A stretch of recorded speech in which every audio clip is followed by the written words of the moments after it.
Bismillahirrahmanirrahim. Assalamualaikum warahmatullahi wabarakatuh. Alhamdulillah. Alhamdulillahilladzi arsala rasulahu bil huda wa dinil haq liyuzhirahu 'ala ad-din kullihi wa kafa billahi shahida. Asyhadu an la ilaha illallah wa asyhadu anna Muhammadar Rasulullah, amma ba'du.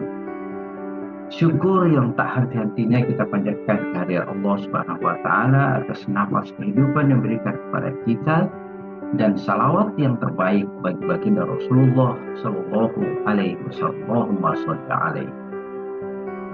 Alhamdulillah, setelah kita menyelesaikan rangkaian identifikasi masalah, kemudian eksplorasi penyebab masalah, lalu selanjutnya kita sudah menentukan masalah, tibalah kita pada saat mengeksekusi dan mencari solusi permasalahan atas problem based learning, atas problem pembelajaran yang kita hadapi, terutama yang dihadapi oleh guru dalam pembelajaran. Nah, solusi masalah dan rencana aksi itulah bagian yang akan kita uraikan secara sederhana berikut ini. Sekali lagi, kalau kita melihat perjalanan menyelesaikan problem based learning, kita sudah berada pada tahap mencari solusi masalah dan kemudian menyusun rencana aksinya. Kita berada pada bagian akhir. Seperti biasa, maka hal-hal penting yang perlu kita lakukan adalah sekali lagi menjaga konsistensi dan koherensi terhadap apa yang kita lakukan dalam setiap tahapan problem based learning. Kita sudah berhasil mengidentifikasi masalah, atas identifikasi masalah itu kita juga sudah berhasil mencari penyebab masalahnya, lalu dari penyebab masalah itu juga kita sudah berhasil menentukan apa masalahnya, akar penyebab masalahnya dengan menggunakan mana yang faktor dominan dan yang determinan. Dan setelah kita menentukan akar penyebab masalahnya, kita kembali akan melihat lalu bagaimana kita bisa mencari solusi atas akar penyebab masalah yang telah kita temukan tadi. Ya. Untuk demikian, mari kita lanjutkan secara pelan-pelan dan mudah-mudahan ini bisa dimaklumi atau dipahami oleh kita bersama. Jika pada hasil eksplorasi penyebab masalah kita sudah lanjutkan dengan menentukan masalahnya dengan menggunakan parameter mana faktor yang dominan dan mana yang determinan, mana akar penyebab masalah yang sering dihadapi dan menjadi problem bagi peserta didik dan warga sekolah, bagian yang paling memberikan pengaruh terhadap pembelajaran selama ini, maka itu yang kemudian kita lanjutkan untuk dicarikan solusinya. Ya, jadi jika akar penyebab masalahnya adalah hasil belajar rendah, kemudian model pembelajaran yang konvensional, maka mari kita teruskan dengan melakukan eksplorasi solusi akar penyebab masalah. Jadi atas akar penyebab masalah ini kita cari solusinya. Nah, dalam rangka mencari solusi akar penyebab masalah, tentunya kita tidak bisa kita hindarkan dari memperoleh informasi solusi itu secara praktis, misalnya dari guru-guru senior, dari teman sejawat, dari praktisi.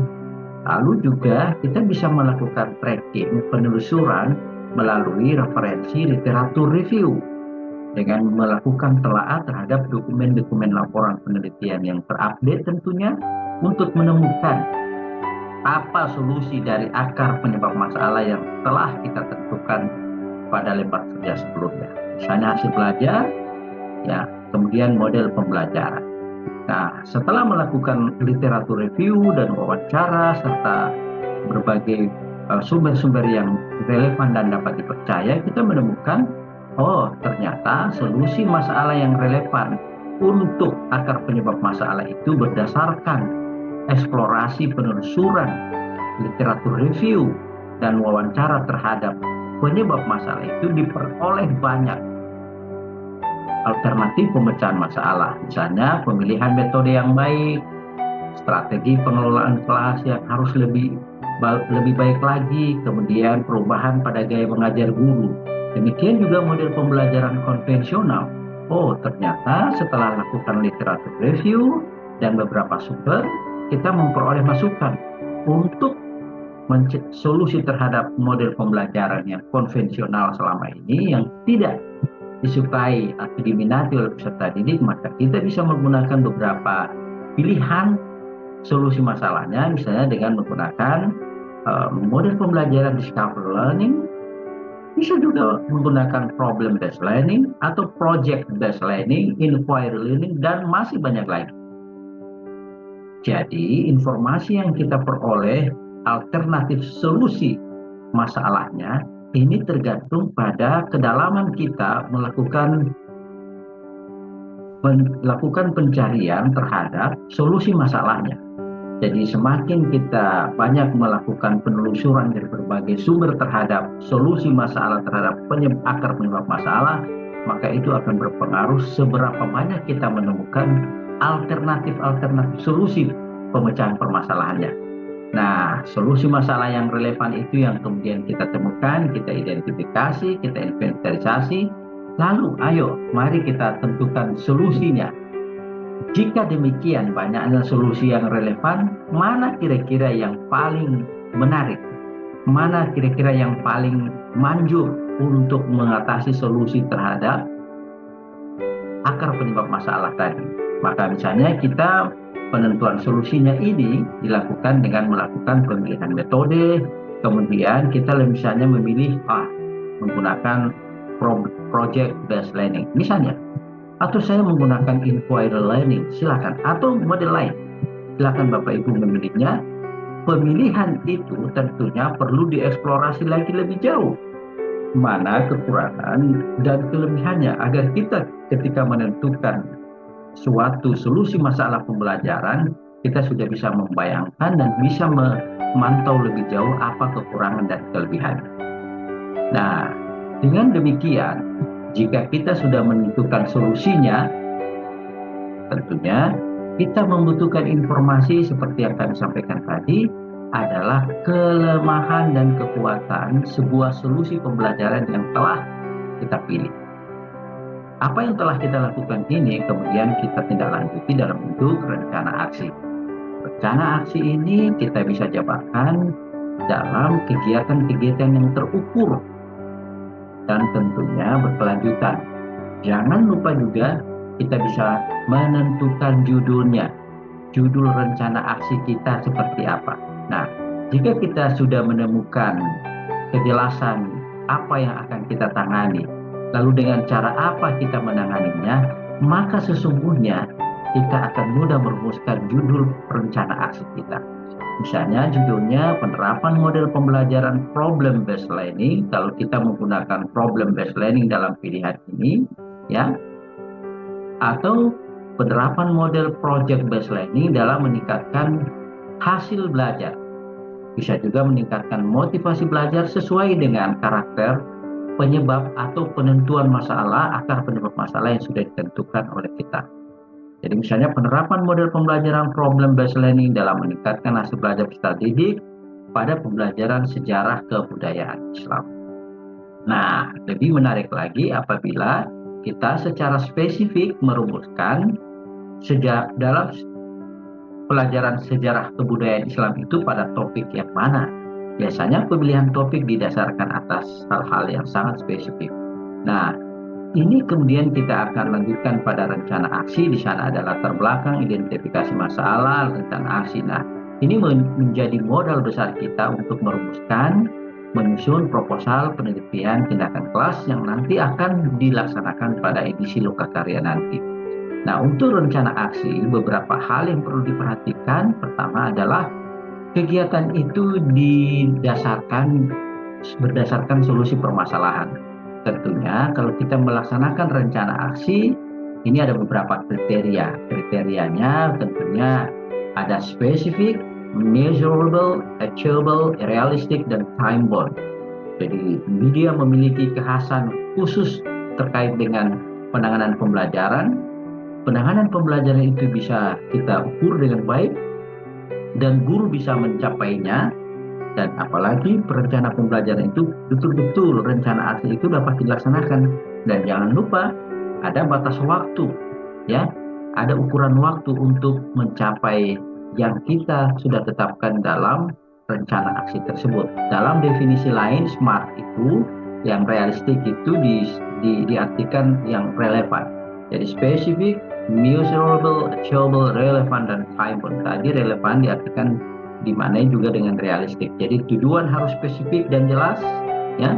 Tujuan harus dapat diukur sehingga kita dapat melacak kemajuan, mengevaluasi apa yang telah kita capai.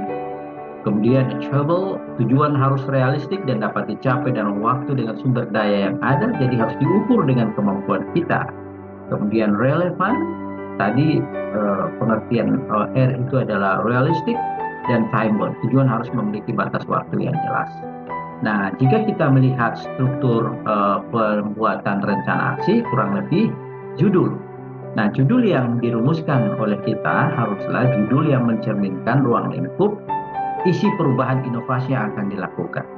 Jadi dari judul itu sudah ketahuan ruang lingkup dan apa aksi yang akan kita lakukan, apa kegiatan yang akan kita lakukan, apa intervensi pembelajaran yang akan dilakukan oleh guru, sudah ketahuan pada judul itu.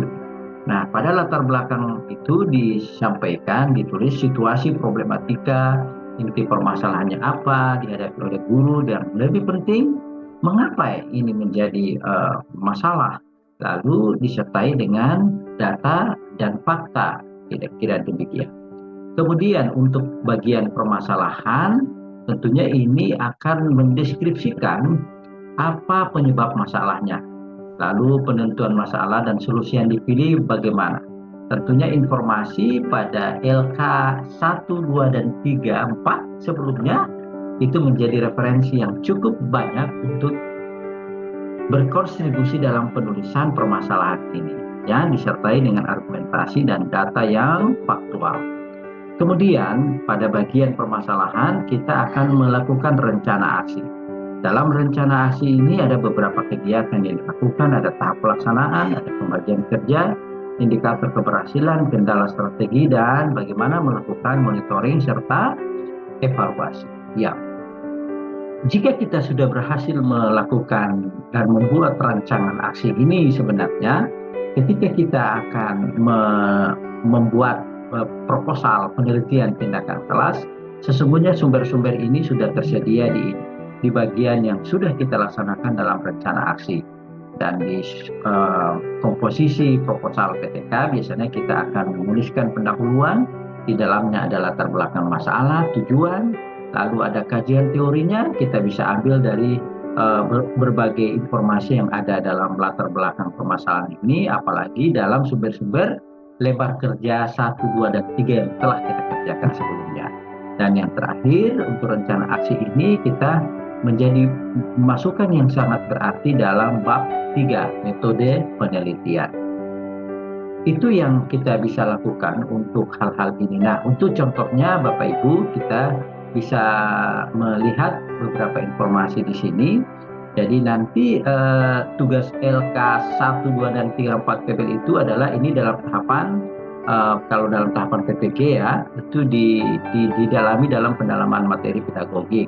Kemudian nanti kelanjutan dari kegiatan ini itu akan dilanjutkan dengan proposal PTK. Kami berharap agar ada keberlanjutan LK 1, 2, 3, dan 4 ke kegiatan lokakarya, maka bagian-bagian ini akan menjadi bagian yang memberikan input terhadap pembuatan proposal PTK. Nah, pembuatan proposal PTK itu akan dilakukan pada kegiatan lokakarya. Kita bisa lihat dalam tagihan LK 11 misalnya ya. Kemudian setelah membuat proposal atas masukan dari kegiatan LK pendalaman materi, maka kita akan membuat laporan PTK. Nah, pelaksanaan PTK ini akan dilaksanakan dalam rangkaian PPL 1 dan PPL 2. Pelaksanaan PPL 1 dan PPL 2 dalam rangka memberikan laporan terhadap pelaksanaan rencana PTK. Jadi kegiatan-kegiatan ini saling berkesinambungan dan memiliki kontribusi dan input yang lebih berarti dari tahap-tahap selanjutnya. Ini ada link materi yang kami share kepada Bapak Ibu, kepada kita semua. Di sana ada contoh tugas LK 1, 2, 3, dan 4. Di situ juga ada link video pelaksanaan PTK dan juga ada contoh laporan PTK. Kami berharap ini bisa kita manfaatkan dengan baik. Saran dan kritik tentunya kami sangat harapkan dalam sesi ini. Kita terus berkarya dan kita terus menjaga peradaban yang mulia ini dengan memposisikan diri kita sebagai lentera bagi kehidupan umat manusia. Semoga ini bermanfaat. Terima kasih atas segala kekurangannya. Terima kasih atas segala perhatiannya. Mohon maaf atas segala kekurangannya. Terima kasih. Wabillahi taufiq wal hidayah. Wassalamualaikum warahmatullahi wabarakatuh.